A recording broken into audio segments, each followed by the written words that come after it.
Assalamualaikum warahmatullahi wabarakatuh. Selamat siang anak-anak. Sebelumnya, Bu Atika ucapkan selamat untuk kalian yang telah terpilih sebagai calon pengurus OSIS. Selamat bertemu dalam latihan dasar kepemimpinan pengurus OSIS. Kali ini, Bu Atika akan menyampaikan materi kerohanian Islam. Sebelumnya, Bu Atika akan bertanya, apakah ada di antara kalian yang sholatnya masih sering bolong-bolong? Atau bahkan ada yang sama sekali tidak mengerjakan sholat? Jika masih ada, Bu Atika akan menceritakan sebuah kisah tentang seorang yang tidak pernah melaksanakan sholat selama hidupnya. Dalam sebuah riwayat, dikisahkan bahwa suatu hari Rasulullah Shallallahu Alaihi Wasallam sedang duduk bersama para sahabat. Tiba-tiba datanglah seorang pemuda Arab yang masuk ke dalam masjid sambil menangis. Melihat hal tersebut, Rasulullah Shallallahu Alaihi Wasallam pun bertanya, "Wahai anak muda, mengapa engkau menangis?" Maka pemuda itu pun menjawab, "Ya Rasulullah, ayah saya telah meninggal dunia dan tidak ada kain kafan. Tidak ada pula orang yang hendak memandikannya."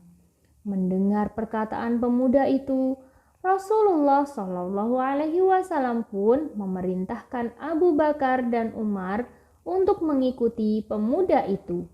Sehingga kedua sahabat Nabi itu pun mengikuti pemuda itu dan mendapati ayah pemuda itu telah berubah menjadi babi hutan yang hitam.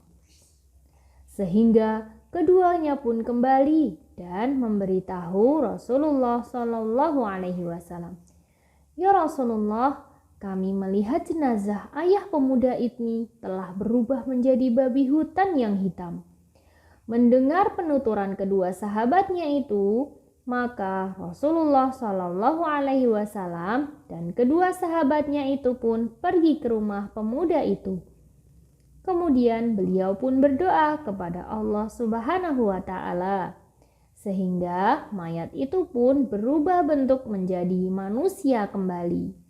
Lalu Rasulullah Shallallahu Alaihi Wasallam dan kedua sahabatnya itu mensolatkan jenazah tersebut. Akan tetapi saat hendak dikebumikan, tiba-tiba mayat itu kembali berubah menjadi babi hutan yang hitam.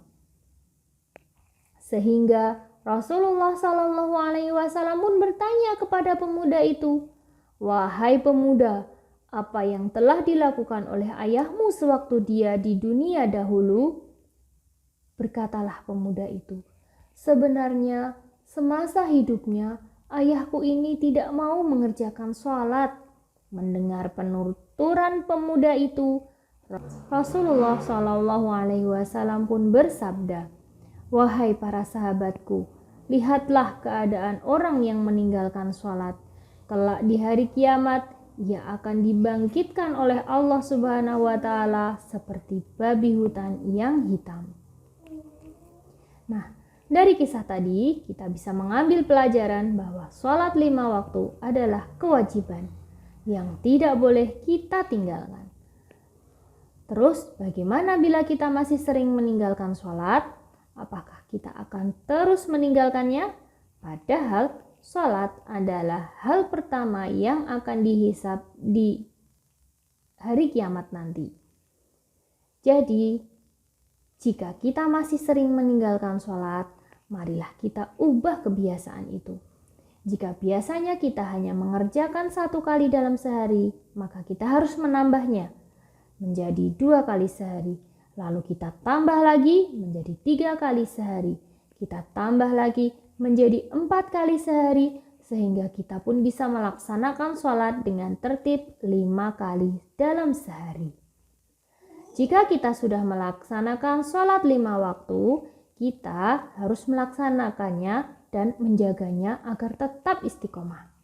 Kita juga bisa menambahkan dengan sholat-sholat sunnah yang lainnya. Misal, sholat sunnah duha, sholat sunnah rawatib, atau sholat sunnah tahajud di sepertiga malam. Apalagi kalian adalah calon-calon pengurus OSIS. Kalian akan menjadi contoh bagi teman-teman kalian di sekolah nanti. Kalian harus bisa memberikan contoh terutama dalam hal sholat kepada teman-teman kalian. Tidak perlu dioyak-oyak oleh Bapak Ibu Guru. Tidak perlu Bapak Ibu Guru berteriak-teriak untuk meminta kalian segera sholat. Kalian harus bisa membantu, mengajak teman-teman ketika sudah azan, mengajak teman-teman kalian untuk sholat bersama-sama. Bu Atika yakin kalian pasti bisa. Nah, demikianlah tadi apa yang dapat Bu Atika sampaikan. Semoga kalian bisa mendapatkan manfaatnya. Wassalamualaikum warahmatullahi wabarakatuh. Terima kasih.